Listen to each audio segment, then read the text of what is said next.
Hey, good morning. This is Jamie with Stillmeyer Games, and today is St. Patrick's Day 2021. I hope you are having a wonderful day and a wonderful Wednesday. I'm here as usual to answer any questions that you have, as long as it's not a spoiler question. Um, I will discuss some random topics and probably share some Stillmeyer Games news, some stuff that's going on at Stillmeyer Games this week. I'm trying to think of anything in particular Stillmeyer related that's happening right now that I can share. Looking at my little notes here, there isn't too much that I can think of right off the bat. We are still obviously selling the Wingspan speckled eggs that we have on our web store, and I guess Red Rising shipping. I can update you on Red Rising shipping a little bit. Currently, we are shipping our fulfillment center in the UK is shipping champion pre-orders to Stillmeyer champions in the UK and in Europe, or in the EU. UK is still part of Europe. In Australia, Aetherworks is shipping. They're actually finished with their champion orders, and they're now on to non-champion orders for Australia and New Zealand. And then Canada and the US are the freight shipments that are taking the longest.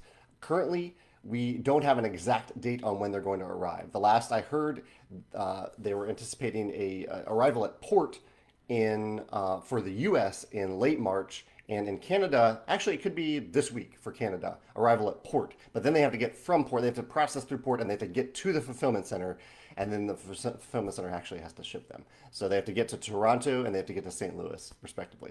So still looking probably at late March, maybe early April for Canada, and early April, maybe even verging into mid-April for the US, which is much longer than I would have hoped. Freight shipping is weird right now. It's taking a lot longer than we normally would expect. And just to be clear, if you are not in Australia, New Zealand, Europe, or Canada, your shipment is coming from the US. So even if you're not in the US, if you're in Israel, if you're in South Africa, wherever you are, although I don't know if we're shipping to South Africa right now due to some issues that we had shipping there. But anyway, if you're not in those regions and you're not in the US, we're shipping from the US to you.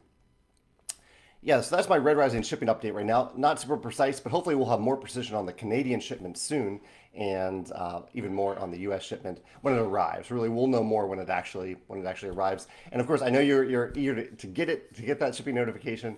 The answer is if you're wondering where it is.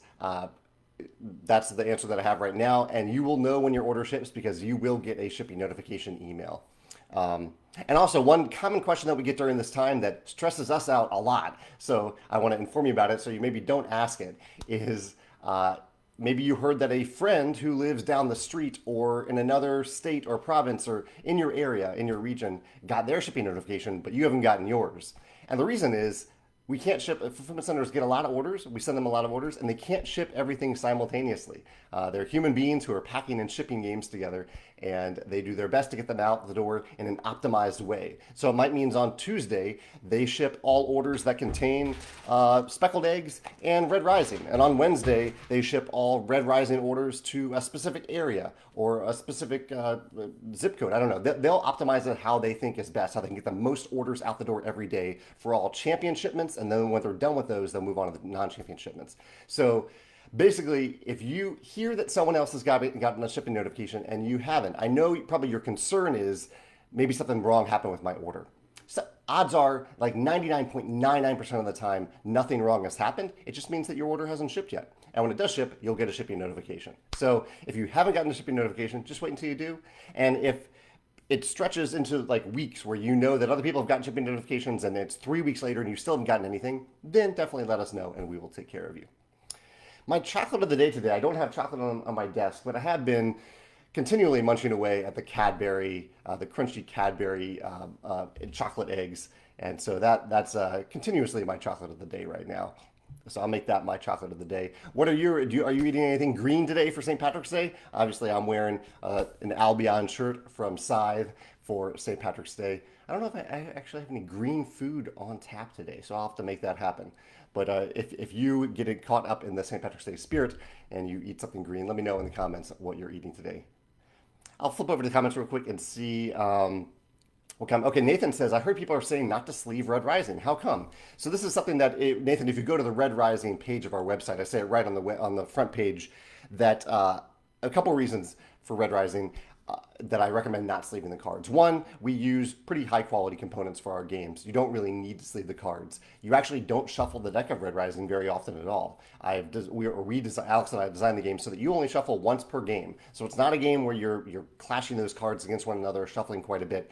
And it feels really good to shuffle the cards in Red Rising. They're Seven Wonders style cards. It's a big deck of cards. It's linen embossed ivory core cards, and so they feel really good to shuffle. You take that away if you sleeve them. Also, sleeved cards, a deck of sleeved Red Rising cards is going to be really tall in the middle of the table, whereas if you don't sleeve the cards, it's still a tall deck, but it's not nearly as tall as if you sleeve them. So I would recommend not sleeving the cards. You can if you want to, but I typically think that sleeving cards is worth it if you are shuffling cards quite often. And in Red Rising, if you play 100 times, you're going to shuffle the deck 100 times. So, and the cards will hold up. And most importantly, we are here for replacement parts. So if you play Red Rising 100 times, we will be elated to hear that. And if a couple of the cards wear down a little bit, you can fill out a replacement parts form and we will send you those cards.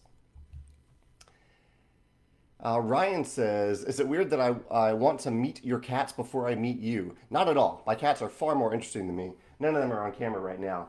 Walter is being super cuddly today, and Biddy's being a little sleepy today. But yeah, I don't blame you at all. I would probably much rather meet your cats too, Ryan. I love meeting cats. Let's see. Tim says, hope you're doing well. Looking forward to playing Red Rising when it arrives. He's going to learn the print and play version of Rolling Realms in the meantime. Any tips?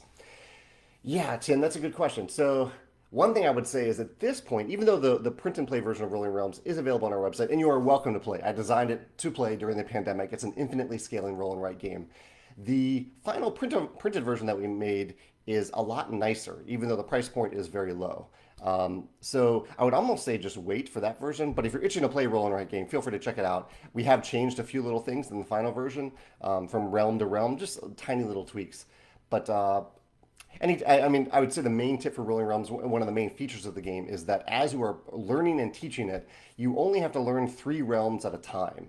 Rolling Realms is the way the roll and write schemata of it works. You shuffle all the realm cards together, all of your realm cards together, and you randomly pick 3. And all players at the table have those same 3 cards. So they'll find those 3 cards in their deck of Rolling Realms cards, and you play with those 3 cards.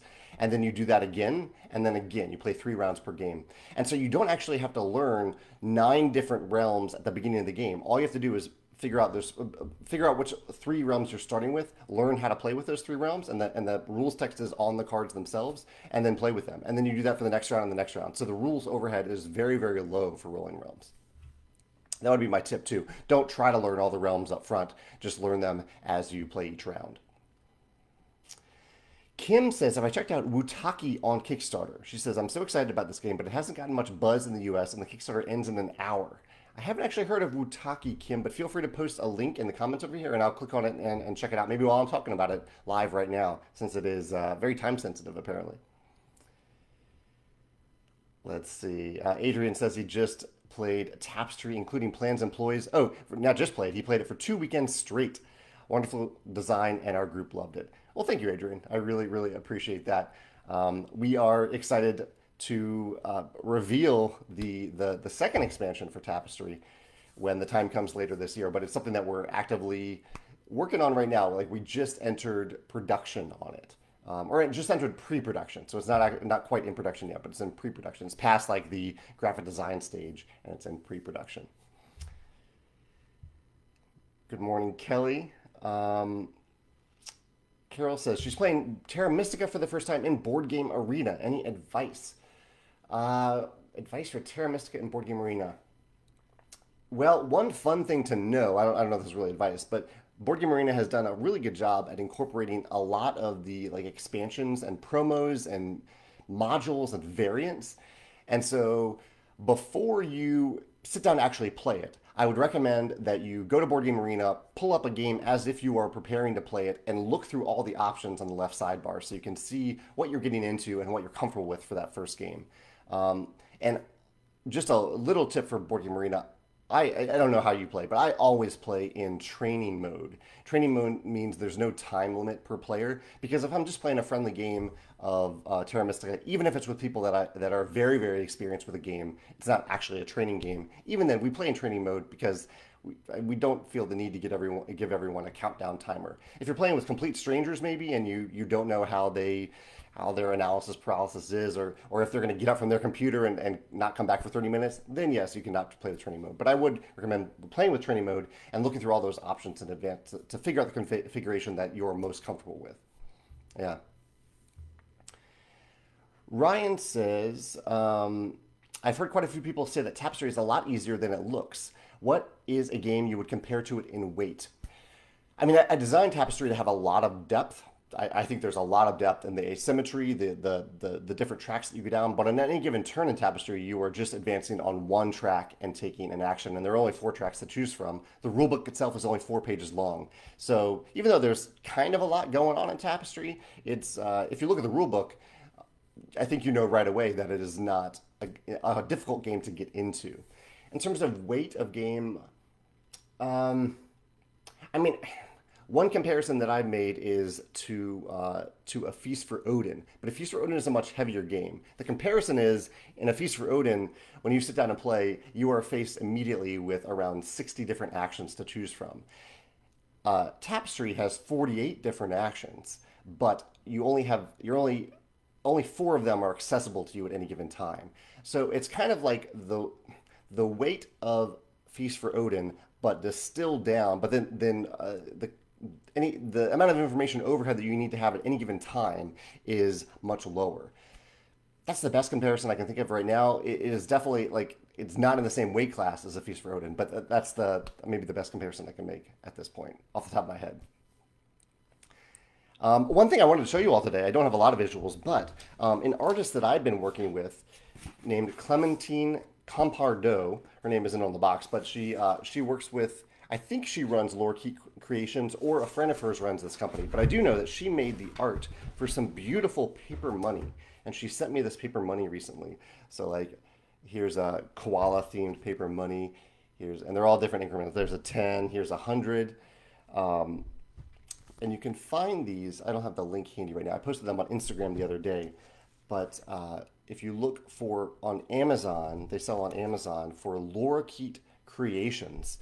You can check out this paper money if you have any games that use paper money. I don't have a lot of games that use paper money anymore, but if I were to play with paper money, I will be using this from Lorikeet Creations. Clementine's a very talented artist. And it's been wonderful to work with her on a project that still won't be ready for a little while. We're a little more ahead on the art than we are the other aspects of the game, which is somewhat unusual, but just the case with this one particular game. But I really appreciate Clementine for sending this to me, and I wanted to let you know in case you have any games with paper money. In fact, feel free to mention that in the comments. If you can think of any games that you play on a regular basis that use paper money, let me know in the comments here. Rick says he's finishing up his first game, and I wanted to know how terrible of an idea it is to have a single fulfillment center in the States to ship internationally rather than having a fulfillment center in other continental regions. I mean, I wouldn't say it's the worst idea in the world. I would say it's better than you shipping from your house. But and in New Jersey, I'm guessing you're talking about Fulfill Right, and Fulfill Right is awesome. They do a fantastic job, and they might even have a great plan for shipping from that fulfillment center around the world. The tricky thing with shipping from one fulfillment center to other regions is that you have a much higher chance of having backers in those regions or customers in those regions be charged import tax and duties. And even just in Canada, like the fees that you can get in Canada are very, very high, even if you just ship from the US. So I think the workaround for that, and some fulfillment centers, including I think Fulfill Right, can work around this, is you can send all the games to Fulfill Right, and then they can send cartons or pallets of games to subsidiary fulfillment centers in other countries and other regions, and then ship from there. And this should keep the duties down and the import fees down for the end customers quite a bit. It's a little bit higher cost for you, but it is a lot more friendly for your backers and your customers. So that is my preferred option if you're looking for a hybrid, a middle ground. yeah, that's what I'd recommend doing. I think you, and plus it's also cheaper. It's cheaper for you and for customers to ship those games. Like if you're shipping from the U.S. to Germany for a kilogram game, it might cost $40 from the U.S. But from the U.K. or from somewhere else in Europe, it might be $15, $20. So that's a cost savings that's cheaper for you, and that you can pass on those savings to the customer as well, and likely get more backers as a result. Oh, Walter's here to say hi. Let's see. Oh, let's see if you can see him on camera. Can you see him there? Oh, there he is. Hey, Walter. Give him a little food here. Here we go. What else is going on today? Tim says he's a bit confused about daylight savings. Yeah, we in the U.S. Or most states in the U.S. sprung forward an hour. So right now this would usually be 9:15 right now, but now it is 10:15. A little bit earlier than normal. Mahir is back to watch. I haven't seen Mahir on here for a long time. Mahir, it's good to have you back. Pete says, was the name of Scythe influenced by Red Rising the book? Perhaps subconsciously. Because I read Red Rising originally in 2014 when the book came out, and that was the same time that Jakob and I picked the name Scythe for the game. I can't remember it having a direct correlation, but subconsciously it is possible. Maybe on some level. Yeah. George says, today I mark 2.5 years since I'm joining your delightful live chat here on every Wednesday. Have you been here every Wednesday for 2.5 years, George? That is awesome. He says, I guess it's not important news, but this makes my Wednesday days always a bit better. Thank you for that, and looking forward to many more. Well, thank you for that super positive and encouraging note, George. Yeah, I think I've been doing the live cast for 3 years, so that means you've been here for almost the entire time, and I really appreciate that. I really appreciate all of you who tune in, whether it's here or slightly less live on YouTube later, because I know this is a weird time of day for some people. But yeah, that means a lot to me that you all join in and comment and ask questions. I am not someone who, it's not that I don't enjoy public speaking, but I get really nervous about public speaking. And this feels very friendly to me. This doesn't feel, I don't get the nerves that I get when I public speak. I actually look forward to this hour every week. Unlike if I was speaking in front of you in person right now, I would be very nervous. I wouldn't look forward to that every week. But I don't know, there's some fun separation of the camera, and I can still kind of manage the comments on an ongoing basis instead of having like a separate Q&A session. That's fun for me as well.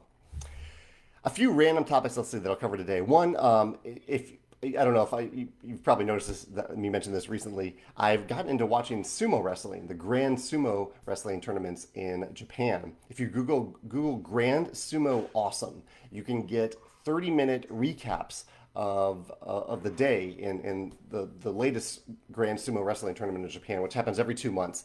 And they just wrapped up day 3. And so the day 3 highlights are on the NHK website under Grand Sumo Awesome. Or at least that's what I Googled to get to it. And it's a fascinating sport. It's fascinating to watch. It's something that I never try. Most sports that I watch, I'm like, oh, I want to try that. That is not the case with sumo, but it is fascinating to watch. I'd highly recommend you check it out if you do. If you are curious, at least, you can just watch a half hour of it and perhaps learn a little bit about what sumo is all about. Also, some games that I've been playing recently. I played 2 new to me games this past weekend. One was Vendetta, a game that's based on Vampire the Masquerade, and it's an IP that I know very little about, but I really enjoyed the game. I played Seven Wonders Duel with Megan and got absolutely crushed. I went for a strong military victory, or I went strong for military victory, but she just managed to keep me away from that and then blew me away in points in Seven Wonders Duel. And I also played Shazin for the first time, Shasn.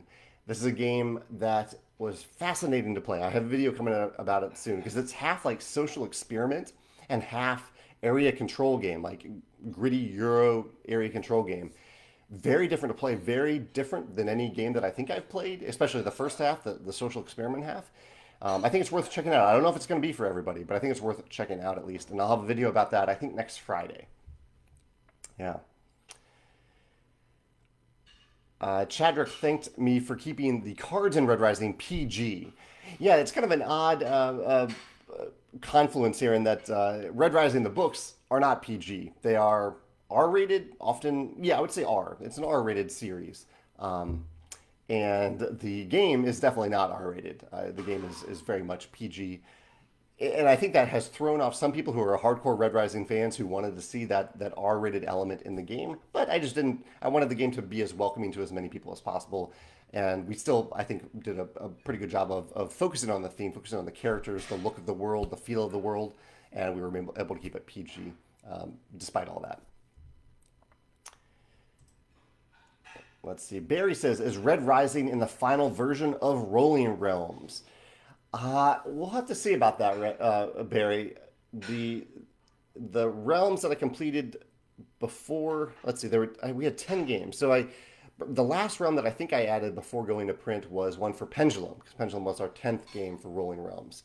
Um, we'll have to see about that. I believe that's correct, but it's been a little while since I wrapped up those files.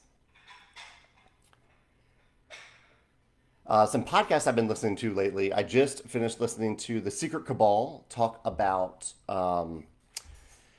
They talked about Hallertau, one of the new games from Uwe Rosenberg, or the new game from Uwe Rosenberg. I also listened to the Crackalope podcast yesterday about Sleeping Gods. Even though I've played through Sleeping Gods at this point, I still am fascinated by what Ryan put together. So I'm curious to see what other people think about it. And plus, I'm just like continually researching my open world game, which I've actually had a lot of time, like spent a good amount of time working on recently. So I know that's been something I've talked about for a long time. My open world exploration cooperative game, and it's such a big world. It's taken a long time to put together. I appreciate your patience on that if you're excited about it. But I am still working on it, and I've gotten a lot of good work on it lately. So those are, yeah, two podcasts that I've been listening to recently. Tony says, "Have I played Obsession yet?" And no, I have not. I have actually been in contact with the designer and creator of Obsession because I've heard great things about it and great things about his customer service in particular. And so I've invited him to write a guest post for the Stillmeyer Games blog so I can share this person who's doing wonderful things with customer service. I think his name is David, but I'm blanking on it right now. But no, I haven't played Obsession. I need to play Obsession. It's on my list of games to play, or at least it should be. I think I wrote it down, but I have an ongoing list of games to play at Geekway to the West whenever Geekway finally happens again, and that list is super long now because it's a list of games that I like. I don't know if I want to buy them necessarily, but I want to try them once and then maybe buy them. And Obsession is definitely on that list. Oh, and Kim just posted the link for Wutaki, so let's check out what Wutaki is all about.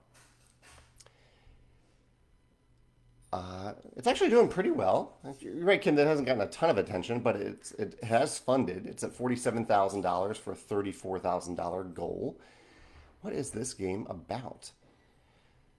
Uh, it's a little hard to tell from the pictures. It says, "Become one of the tribal leaders to determine the fate of Wutaki. Use your workers efficiently to collect resources and omen cards, gain more workers, upgrade locations, and your Tower of Power, as well as fulfilling mighty pacts to win all."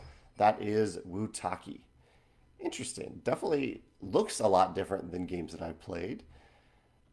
It says Wutaki is a strange island in a wondrous world, ruled by hostile tribes and populated by simple creatures. These creatures believe they angered the giant monster living in the huge volcano, who they worship as their god, and thus the big volcano is about to erupt. To soothe the monster, the tribal leaders will send out workers to gather resources to be sacrificed by fulfilling powerful pacts. Each tribal leader is wielding power over one element secretly throned upon their Tower of Power. Fulfilling pacts from those specific elements makes them even more powerful. Interesting. Yeah, thank you for sharing this, Kim. I do see some typos on the page and some grammatical mistakes, and that may be holding it back a little bit. But it looks like maybe this was originally a German game that's been translated, so a few typos aren't the end of the world. But that can erode backer trust a little bit. And you're right, it is ending in exactly 35 minutes at the end of this live cast. So if that sounds interesting to you, feel free to check it out. It definitely looks thematically very different than games that I have played in the past. That's Wutaki on Kickstarter right now. Patrick says, "Since your chocolate of the day is a Cadbury egg, or it's Cadbury eggs, it's the smaller crunchy ones, not the big Cadbury eggs. Is there any treats for Easter that you always have to have?" There are I have two go-tos. One is the Nestle Crunch eggs, like the Bunch of Crunch eggs, and the other is the smaller crunchy Cadbury eggs and that crunchy candy shell. Those are my two go-tos. Shakid says it's been a long time since he joined on a Wednesday. He was wondering if it's not too personal. Do you ever deal with bouts of depression or despair? And if so, how do you deal with it? What do you do to help yourself feel better? Uh, that is definitely a personal question, but you are welcome to ask personal questions here. I want to talk to you honestly and transparently about some of our games and about my life if you're curious about it. Um, I have not. Despair, yes. I have had moments of emotional angst and days that have been dark. Usually it's tied to love or romance or relationships for me. Usually, the stress that really gets me down comes from relationships, not a specific relationships. I'm not necessarily talking about my current one or any specific relationship in the past, but when I think of despair and some darker days that I've had, it can come from that. I also definitely had what felt like a very dark time. I would say probably the closest I've come to feeling depressed and not really knowing about it until later was during the fulfillment process for Scythe, because it was just it was a bewildering time, and that we were delivering a game early and delivering exactly what we promised and more to people, and people were loving the game that they received, but um, the way that people expressed their passion for it was so dark and cruel, and it just it felt like a weight was on my shoulders that entire summer. And it would be one thing if we had really messed up on Scythe, and then it would feel like, oh, okay, this is my fault. I you know I this weight is on my shoulders because I put it there. But it was weird because we had done everything so well. Like we were shipping months and months early to some backers, to most backers, and yet the backers wanted it even earlier. Uh, it was a bewildering dark time. So that was the closest time that I think I felt anything close to depression for a long time. Have I experienced the type of depression that is chemical and often needs medication to address and to help? I have not experienced that. I have been close to people who have, but I have not experienced that firsthand that I'm aware of. Yeah. But yeah, thank you for asking about that. And really, I am happy to talk about, or not happy to talk about. Yeah, I'm happy to talk about topics anything you want to know. I'm happy to talk about it here. This is a safe place to talk about anything that you want to discuss. Um, and if that's been something that you've been going through lately, I'm sorry to hear that, and I hope that you're getting the support that you need from the people around you, and from anyone, strangers too, people like me.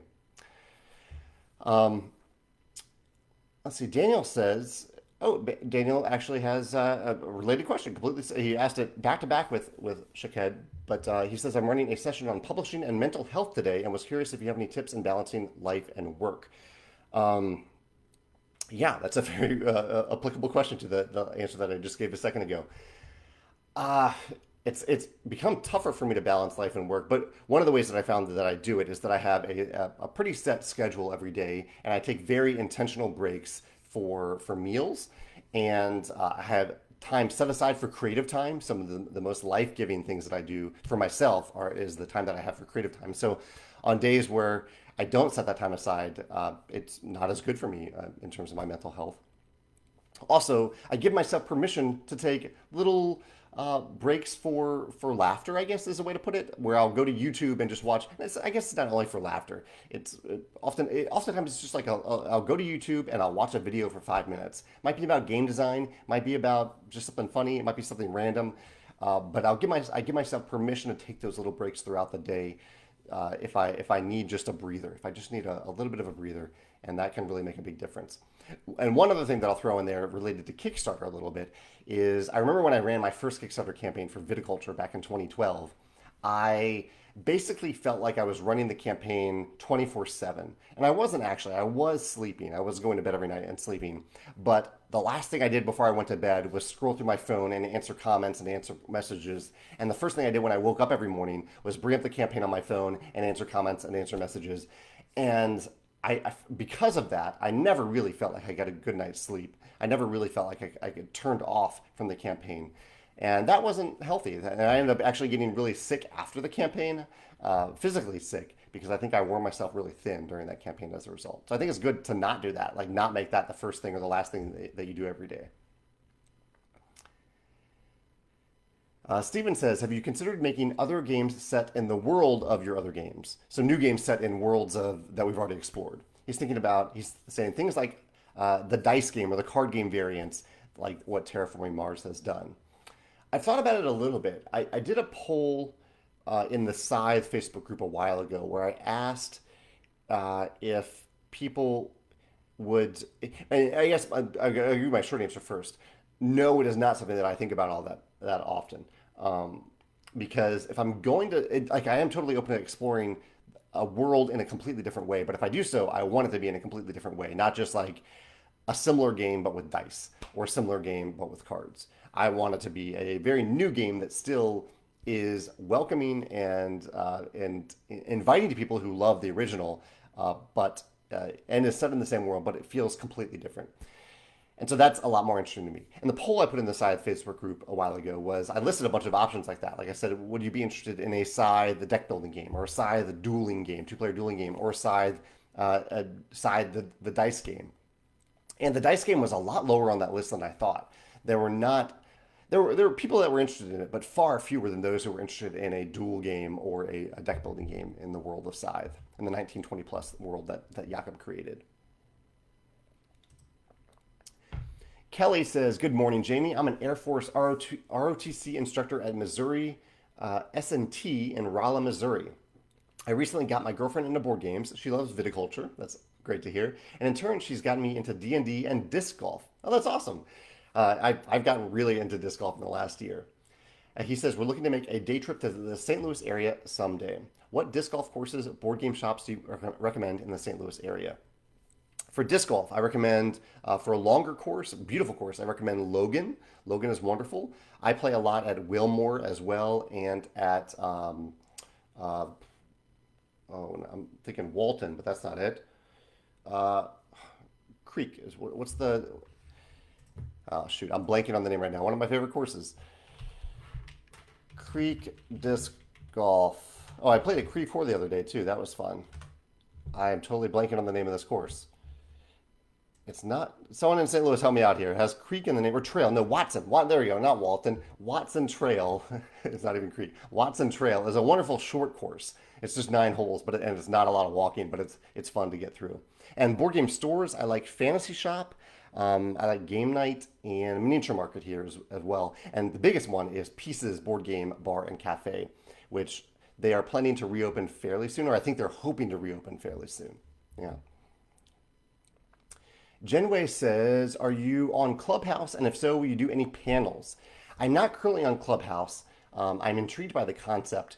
The one thing that's odd to me about Clubhouse, and correct me if I'm wrong, but I love content that is permanently discoverable. And Clubhouse seems like an in-the-moment thing where you can just kind of join a conversation with people in the moment and then it's gone. And so I don't love that because I don't want to spend an hour having a conversation with a bunch of people, but the only people that ever experience that conversation, which hopefully would be fun and good and interesting and insightful, are those people who are right there at that moment. So far, that's why I haven't really explored Clubhouse. But correct me if I'm wrong. If that's totally wrong, let me know. Rick says, which do I like better, TTS or Board Game Arena, and why? I greatly prefer Board Game Arena because Board Game Arena knows the rules to the game for you, and it's just much easier, much faster. It sets up, well, I guess they both set up the game for you, but it's an intelligent system. TTS and Tabletop Simulator and Tabletopia are wonderful platforms, especially for prototyping. But if I'm going to play a board game port digitally, I either want the full AI port or I want Board Game Arena or Yukata.de. But Board Game Arena I prefer over that. I'm about to start missing questions, so if I miss your question, feel free to repeat it. Rafa says, what is the right path to show prototype games to Stillmeyer Games? The right path is to look up submission guidelines on our website and read over every detail on the submission guidelines page so that you can know the right way to submit your game to us. And that is the answer for any publisher. The answer is to look up what their submission guidelines are and to follow those guidelines. Alexandros says, I'm just wondering if there's any ideas for a Pendulum expansion in the future. Currently, we don't have any expansion plans for Pendulum. We could certainly add more asymmetry in the future, But right now, the one thing that we're working on for Pendulum are overlays for the player mats. You may have seen these in the Pendulum group if you follow that Facebook group. There's a husband and wife duo who created these beautiful overlays that go right on top of the mats and hold the tokens in really nicely. And we kind of bought the rights to their template from them and are manufacturing a small print run to see if people actually want it and how they'll be used or purchased. So we're experimenting with that right now for Pendulum. Let's see. Anthony says, I ordered Euphoria and Ignorance is Bliss along with Red Rising. Any recommendations on playing two-player games of Euphoria with or without the Automa? I mean, I designed Euphoria to be played. I designed the multiplayer version of Euphoria to be played with 2 to 6 players. Certainly, you get more bumping of workers from 4 to 6 players, but it does work perfectly fine at 2 players. I have not played it with the Automa, so I definitely just recommend playing head-to-head 2-player without the Automa. But in the expansion, I believe Automa does allow you to play with it if you want in lower player count games, but you don't need to. I recommend at least playing once or twice without the Automa. Just play you and whoever you play against, your 2-player pairing, and see how you like it. And if you want something else, then you can try adding Automa. Joshua says that Raccoon Tycoon uses paper money. I was talking about paper money from an artist that I enjoy working with that she created this recently from Lorikeet Creations. David says, have I ever showed the other side to your desk? Would love to see the room you're in. The home office is always interesting to see. The what's behind my desk is just a wall. There's just a wall back there, and over, let's see if I point the right way. Nope, this way over here is my board game shelf, or one of my board game shelves, which I have shown on Instagram. I show it on Instagram every now and then for a shelfie photo. Shakid also says, on a completely different note, I'm working on my own game right now and I've already found the artist I want to work with. Do you suggest finalizing all the card powers first and then do the art for them, or go ahead with the art and figure out the card powers at the same time? I would say most designers would say finish the design of the game, then get the art. I like to have art influence the game design a little bit. So I would say start working on the powers, have a bunch of powers already designed, and then commission the art while those powers are maybe a little bit still in flux, because you can always tweak a power to an illustration that you really like. Or if you end up having a power that just doesn't work in playtesting, then you can use the art as inspiration to think of a better power in its place. So I would say start with the mechanisms, but then bring in the art before you're completely finished with them. And Orestes found the link to Lorikeet Creations for Amazon.co.uk. Thank you for doing that.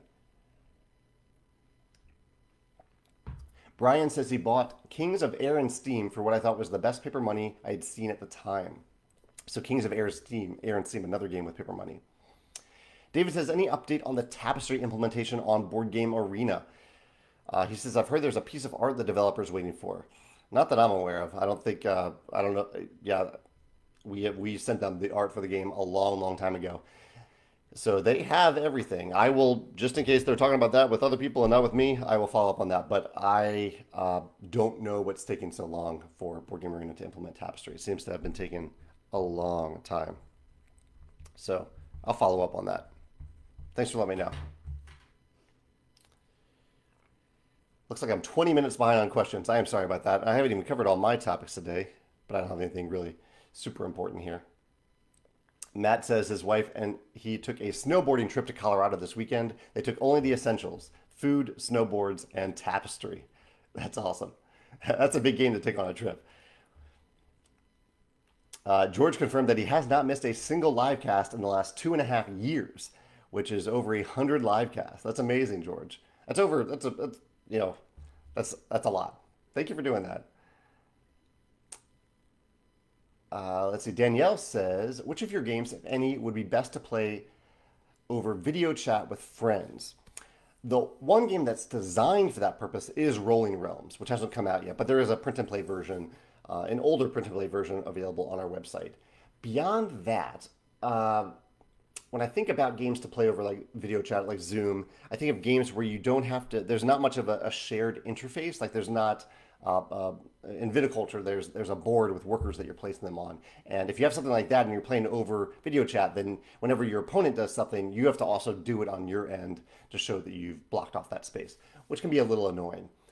But Wingspan doesn't really have all that much of that. As long as in Wingspan you just establish that you will each have your own card tray to select from, you could do that with Wingspan. At the same time, Wingspan has a pretty darn good digital implementation on Steam, so you could just use that instead. But I would say Rolling Realms. I would say Rolling Realms is designed to work for that purpose. And we're going to be doing some fun stuff with that once we have the final version ready to share with people. Chen Wei says, will you be doing a sumo-themed game in the future? No, we have no plans to do a sumo-themed game. I'm just enjoying the entertainment that it provides every 2 months. Jim from What Board Game is Here, he says, so excited for Red Rising to arrive soon. How are you feeling now that people are getting copies? Are you happy with the situation with the game so far in terms of reaction from people and sales? I'd say pretty happy. I can't help but look at Board Game Geek ratings every now and then to see how it's doing. And it's maybe a little bit lower than I thought people would respond to it, because I really, really love this game.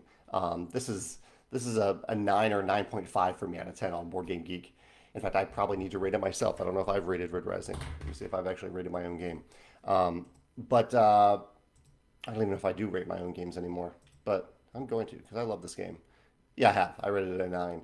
So, I mean, I should probably just not pay attention to that, because what's important to me is that it brings joy to people, and I hope it does that. Whether or not people really love the game or just like it a little bit, if it brings joy to people, that's what's important to me. Barry says, have I played Sagani from Uwe Rosenberg? I have not even heard of Sagani from Uwe Rosenberg. Is that an older game from him? Shakid says, one of my favorite games is Chaos in the Old World. Tom Vassell talked about the theme putting him off in his review.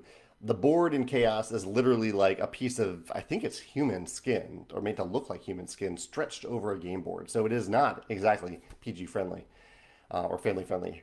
Have you ever really liked a game mechanically but was so put off by the theme that you stopped playing it? Probably.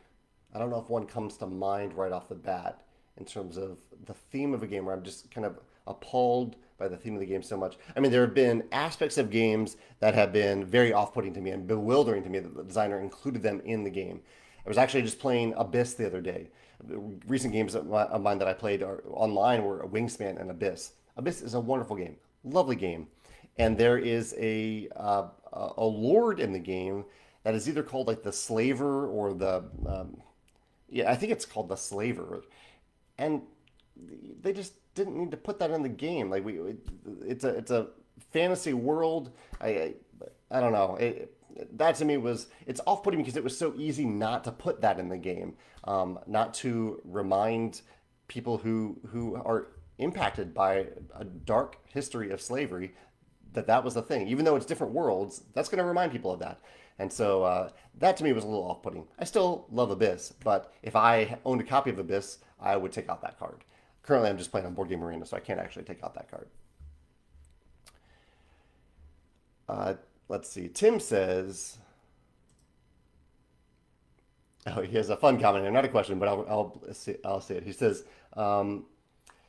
speaking of keeping Red Rising PG rated, I played Red Rising solo a few times online with my 5.5-year-old. The half is important, and he really enjoyed it.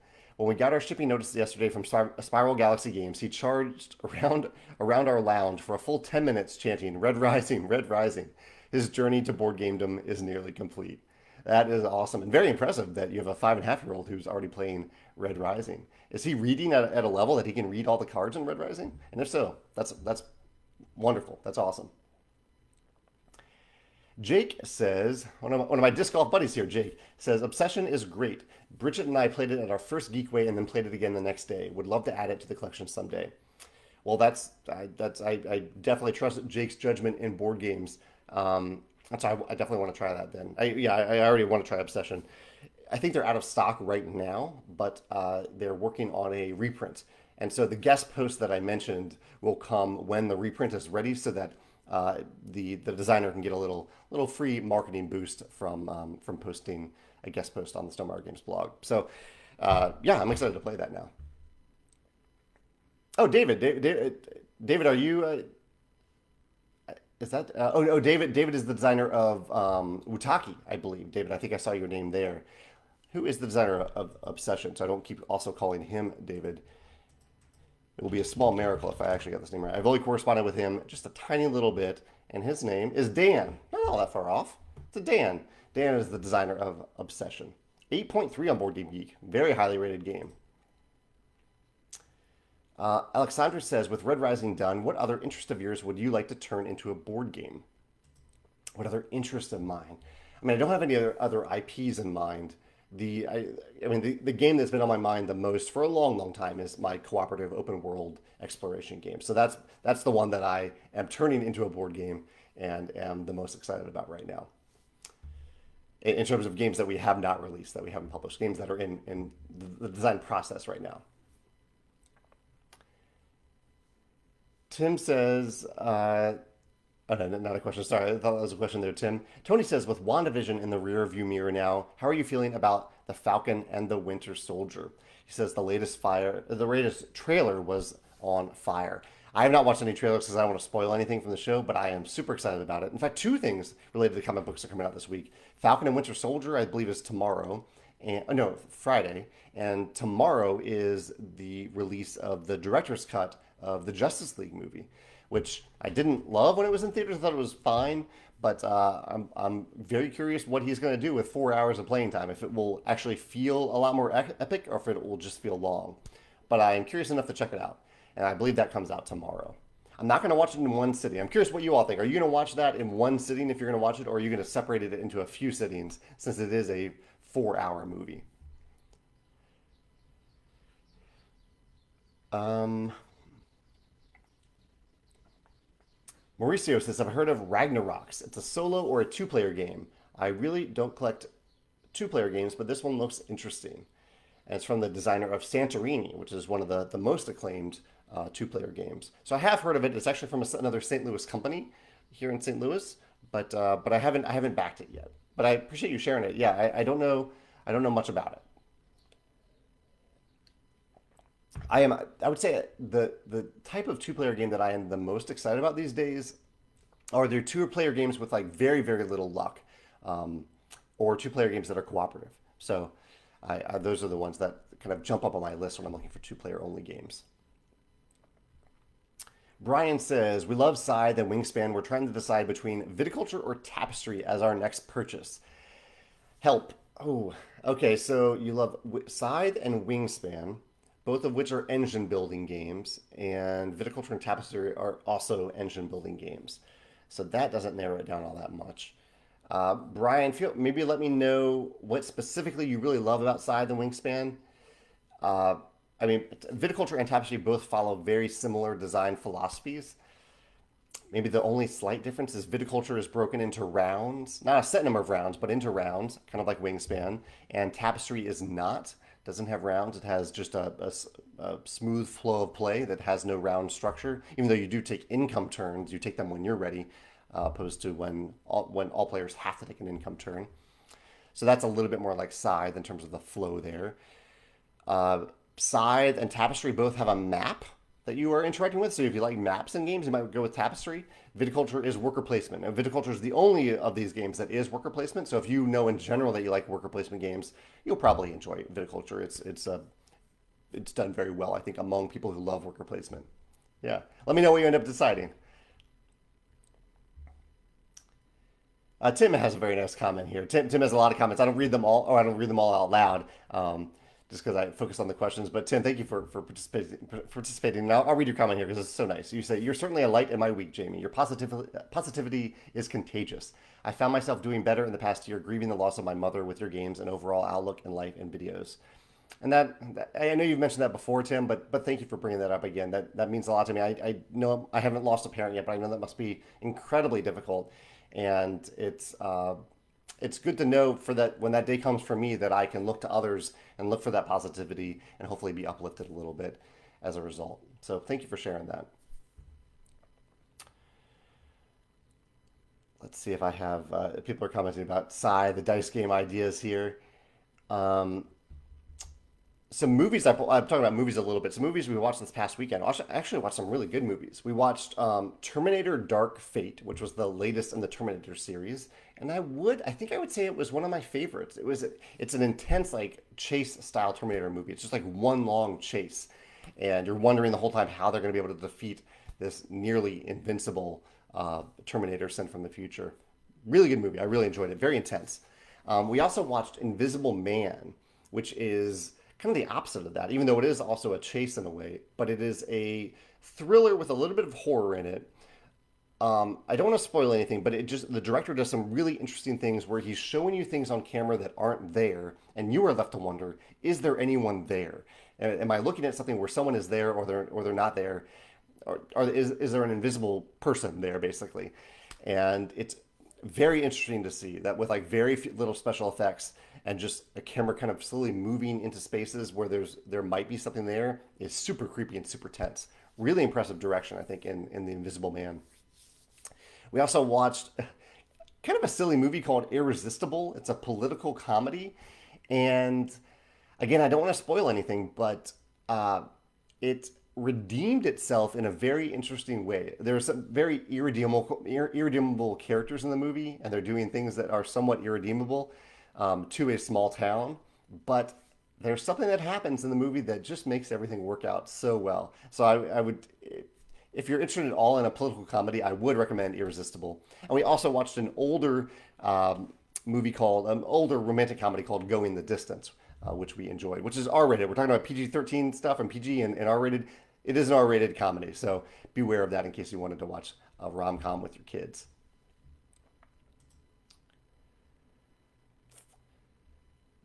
I'm just scrolling down, looking at a few questions here. George says, "Is Albion my favorite Scythe faction?" Today it is because it's not April Fool's Day, St. Patrick's Day. I wouldn't say it's my favorite faction though. I mean, I do enjoy playing it. I don't think I've won with Albion, which would mean that it's on my list of factions that are go to for me if I'm going to play Scythe. I want to play a faction that I haven't won with in the final published version of the game. Rafa says, "What would be your advice to not get caught too much in the cult of the new, but at the same time not to keep away from many good new games coming out these days?"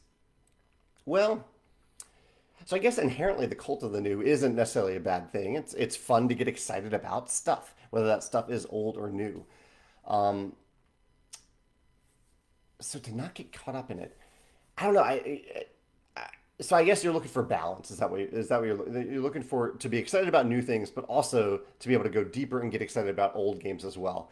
And one thing that you can do is go back and look at top 10 lists from previous years. They're fairly easy to search for and find. Like search for top 10 games or top 10 board games or top 10 tabletop games of 2019, 2018. Go back previous years and see reviewers get excited about those games and then spin off and watch other reviews about those games. That I think that often gets me excited about older games that I know very little about, and that helps me get really excited about them.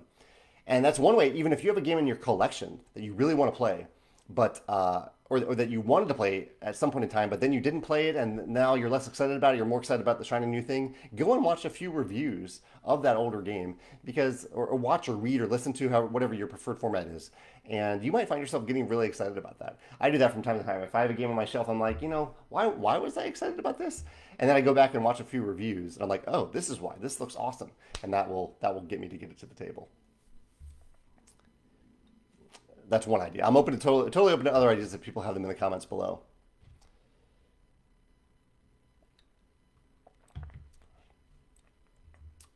Max says, "How much did I buy the rights for?" I think he's referring to Red Rising probably. And I mean, it's a legal contract. I can't just talk openly about a legal contract, but we basically paid an upfront advance, or not an advance. We paid an upfront fee to Pierce, the author of Red Rising, and we pay an ongoing royalty to Pierce for the IP. And technically, we pay it to his agent, his literary agent, his manager. I think it's his agent, and they pay him. Good morning, Justin. He says, "Always a joy to listen to you while working." Interesting. I found that I can't listen. I'm either listening to someone talk or I'm working. I can't do both at the same time. I usually work in silence too. I can't have. I can't have other things on in the background. I can't have like, TV shows. I can't have podcasts or anything. I have to either be working or listening, one or the other. Murphy says, "How's my day?" The day's going pretty well. I already have some. Actually, today has been pretty slow so far in terms of business work, and so I've been able to already get in some creative time today, which I love. Wesley says, "Have I tried Windward? I'm super intrigued by it." I have not heard of Windward, but I'm going to write it down right now because I'm curious about it now. Yeah, what's intriguing to you about it? Alan says, "When is the Red Rising shipping schedule? Love your games, videos, and games from Costa Rica." I talked about it at the beginning of the video, but just so you don't have to go back and watch, brief answer for Costa Rica is that we are waiting for the freight shipment to arrive in the U.S. The schedule that we promoted when we did the pre-order for the game is that shipping would begin in early April for the U.S. And I know Costa Rica isn't in the U.S., but we ship from the US to most areas in the world. Not Canada, not Australia, not Europe, but to everyone in the US, and everyone else comes from the US fulfillment center, including Costa Rica. That's why I'm answering for that. And so we're just waiting for the freight shipment to arrive. It is currently set to arrive at port in late March and hopefully in St. Louis in early April. But it is taking a long time. But you'll know when your order ships when you get a tracking number, hopefully in early to mid-April. Perry says, "Largely due to your recommendation, I bought Isle of Skye, and my dad, stepmom, and daughter all fell in love with it. Thank you for exposing me to so many great games that aren't even yours." Oh, I love hearing that, Perry. Thank you for so much for trying that. I love hearing that you all really enjoyed it too. I love Isle of Skye. It's a wonderful game. My favorite game from Alexander Pfister. Always has a place on my shelf, and I'm glad you enjoyed it. There's a ton of replayability in it too. Like I've added expansions over the years, but I always just go back to the core game because there's so much replayability, even just in the order that the goals come out each game. In fact, I've been trying to incorporate that system into one of my games. I still haven't done it, but I'm going to write that down in case that's a good reminder to me to incorporate that goal system into one of my games someday. John says, "Any tips for indie publishers trying to get a larger media creator like Shut Up and Sit Down or No Pun Included?" Um, Any tips to get their attention? I have no idea how those guys. I mean, No Pun. I know very little about No Pun. Shut Up and Sit Down. I know even less, but I follow them pretty closely because I enjoy their videos, and I have no idea how they select some games. I know that we have sent them games over the years, and sometimes they talk about them, and sometimes they don't. Um, I don't know. I don't know how they pick their games.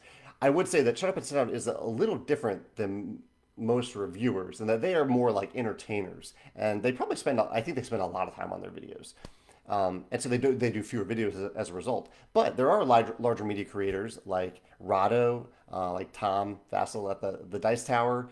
Rodney Smith at Watch It Played is not a reviewer, but he works on commission. So if he has availability, you're paying him to make a video about how to play a game. Um, but for guys like Tom and Rado, it's a matter. I mean, they have a lot of games. They play a lot of games and review a lot of games. But that's primarily what they do. That's primarily their job now. And so you just reach out to them, just contact them and say that you have a game that you're interested in having them review it if they ever have time in their schedule. And there's no rush. Don't put any pressure on them. Just say at some point in the future, I'd love you to play this game. Maybe highlight a few of the aspects of the game that you think are different to maybe spark their intrigue because they are humans. They are human gamers. They're going to get excited by something that's a little different. But yeah, those guys, most of them you can just reach out to and even Shut Up and Sit Down. You can contact them and do the same thing for them. But I have no idea how they select the games that they feature. Barry says that Sagani is a brand new release from Uzo Rosenberg. I don't know how that has gone under the radar because I feel like I hear about most games, but I have not hear about that. I did not hear about that. Um, Edgar says, "Any profession you wanted to pursue when you were a kid?" I thought I wanted to be an architect for a long time. I really love the architect Frank Lloyd Wright, or I love his work. And I just thought, really the idea was I wanted to design my own house someday. And so I need to become an architect to be able to do that. But I am not, like, being detail oriented is not one of my strong suits. And architects have to be super, super detail oriented and precise, as I learned as I grew a little bit older and learned a little bit more about that profession. And I realized that it just wasn't a great fit for me. Or I guess I could have decided to become more detail oriented, which would have been a better way to do it. But I didn't. So architect was what I wanted to be as a kid. But I was always, even as a kid, I was writing and designing board games. I never thought designing board games would become a big part of my career, but I thought that maybe there was a chance that I could become a professional writer, a novelist. John says, have I ever suffered from fear of missing out when it comes to board games? Maybe because you missed a Kickstarter or a game goes out of print? Not really. No, I mean, fear of missing out is a tactic that I don't like to use as a publisher. Um, and I like to offer transparency about a print run, like that we when we sell a game that we've already made it, and so the current print run is finite but we are happy to make more in the future. I don't use it as a tactic to convince people to buy our games, but I don't really feel it as a gamer all that much. I figure if I really want something later, I'll find a way to get it, or I'll at least find a way to play it. I'll find some way to play a game. Right now, for me, that game is Dwellings of Eldervale. I'd love to play that. I do have kind of access to a copy. It's a little hard to get to, but I do have one way to get to it. But that's one where I don't feel like I wish I owned it right now. I'm just curious about it and want to play it. And maybe after I play it, I will want to own it. I don't know. So I guess that's the closest I get to it, where maybe I just want to play a game and I don't have easy access to it. Tim is talking about his 5.5-year-old, and he says, yes, he can read the cards in Red Rising. He needs help with some of the symbols, but he can read the cards. That's really awesome. That's really impressive. He says board games are a great way to teach math and reading. They've been a staple of home learning much of the past 12 months. I can totally see that. Yeah. Ali says, did your play and did you play D&D or any other RPGs over lockdown? I have not. I have not actually played any over lockdown, although I've heard that they're very easy to play remotely. I've played very little role playing games over the course of my life. I've never played D&D. I just played a little bit of the Star Wars role playing game when I was like 13, maybe a few sessions of that, but very little. It isn't really my style of play. Both the mechanisms and the heavy reliance on storytelling. I'm much more of a Euro gamer, but I do need to dabble in them a little bit more. Yeah. Let's see. Okay, Brian is answering my question because Brian asked, should I buy Viticulture or Tapestry? He says, the biggest thing we wish about Wingspan is that it has he wishes it had a longer playing time. So if you were looking for a longer playing time, I mean, Viticulture and Tapestry are both longer than Wingspan. So either way there, you're going to get a longer game. Although with Viticulture, if you're playing with a lower number of people, if you're only playing like with one other person, Viticulture might actually be faster than Wingspan, right on that edge. Tapestry is probably going to be longer though. So Tapestry, if you're looking for like a big meaty game with lots of agency, Tapestry has plenty of it. One thing that you will see in most of our games though, that there is random card draw designed to create variability in the games. And in the case with both Viticulture and Tapestry, games give you the games give you a lot of cards. It's very easy to get Tapestry cards in Tapestry. It's very easy to get visitor cards and wine order cards and vine cards in Viticulture. So we give you kind of like a lot of stuff, and you have to decide which of that stuff is right for you to play and when to play it. But I do want to warn you about that. It sounds like you like agency. And so you have agency over what you actually play, but there is a little bit of variation and replayability and variability in terms of what you're actually drawing. Jakob says, I'm looking forward to your talk with Descaphobie, which will be streamed during the Pandemicon event. I can't remember if I've actually filmed that yet or not, but I do recall talking to them about filming it in advance, since I won't be able to be there live. Yeah. Tim says, Scythe question. When a character enters a territory with an opponent's mech, does combat happen immediately or does the bottom row action happen first? It happens at the end of your move action. So you can move multiple units, different move actions, into the same territory. That's how you can end up with multiple characters or mechs attacking on one territory. But it is before your bottom row actions. You complete your top row action before moving on to your bottom row action, and combat is at the end of your movement. Patrick says, any plans for a new Legacy Stillmeyer game? No plans for a new Legacy game right now. I kind of tapped out a little bit with Charterstone there in terms of game design. I still love playing Legacy games. Tim says, what is always on your whiteboard that's behind you? Oh, the whiteboard over here. Well, right now, I used to keep that up on the wall. I don't, or don't really anymore. Right now, it is still filled with all the places that we wanted to go in New Zealand, and that we went to many of these places in New Zealand back in 2019. So it's still like has all that information on it. And behind me, Tim, I think you've heard this mentioned, but that is a map of Wales back there because I visited Wales around almost 15 years ago now. I think it's been a long time. Gerald says, "What's my favorite Red Rising book?" He says it in Red Rising language here, but I'll keep it PG. And which Red Rising book did I like the most? It's between one and three. I really like them for different reasons. I love the institute feel, the kind of the arena feel of one, but I also love some of the moments, the memorable moments and character moments in three. Sean says, "Do I ever play Stillmeyer games and remember the rules differently, like rules or changes that were cut?" It's pretty rare, but every now and then I have to look up a rule that maybe we changed a lot during the playtesting process. Can't think of any examples offhand, but I'm sure it has happened while playing the game.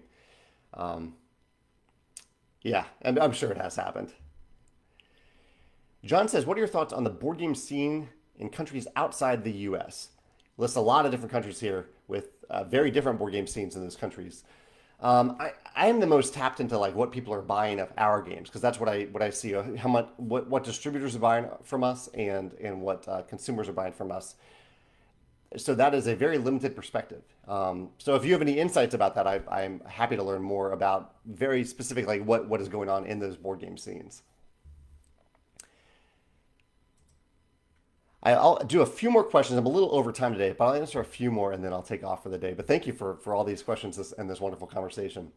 Uh, Wesley recommended Windward, which he said was on Kickstarter a while ago. And he says players control skyships, hunting flying whale monsters for the energy they provide. That's right. I remember seeing the art for this, and it was really, really beautiful because it had these flying whales flying along with airships.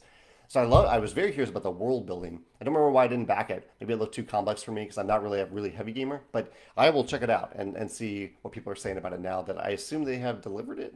Have they actually delivered the Kickstarter yet?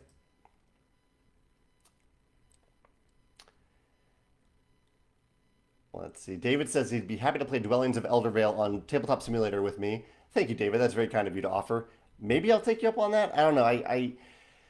I generally don't want my first experience of a game to be on Tabletopia or Tabletop Simulator because the experience of the interface, as well designed as it is, it's just so much more mental overhead than actually using my hand to pick up a piece and move it across the table. So I prefer for that not to be the first experience with it. Steve said, Tom Vassell said Dice Tower did not receive a Red Rising copy for review. Yeah, that's because we haven't sent out like we haven't received the freight shipment of Red Rising for anyone in the U.S. yet, including reviewers. So no reviewers in the U.S. except for advanced copy reviewers have received a copy yet. Advanced copy reviewers, we get very few copies of those. We got those back in January, but yeah, we're waiting for that freight shipment to arrive before we can send out review copies, including Tom's review copy. Which of course he'll be getting a standard version of the game for review if he wants to talk about it. Let's see, one last question here. Joshua says, I want to get into Western movies, but I only know of the Dollar Trilogy. Do you watch Westerns and could you recommend any? I recently watched How the West Was Won. You know, Joshua, I feel free to converse about this in the comments if other people have favorite Westerns. I am not a big Western, like I don't gravitate towards Westerns off the top of my head. So like none really come to mind as one that I love. I'm sure there are westerns that I enjoy, but as a genre, it isn't one that I jump to right off the bat. So yeah, I can't think of any off the top of my head. But feel free to chime in the comments if anyone has a western movie that they really love. Feel free to recommend it to Joshua over here. Thank you all for joining me today. I hope you have a wonderful St. Patrick's Day, and I will see you next Wednesday. Take care. Bye.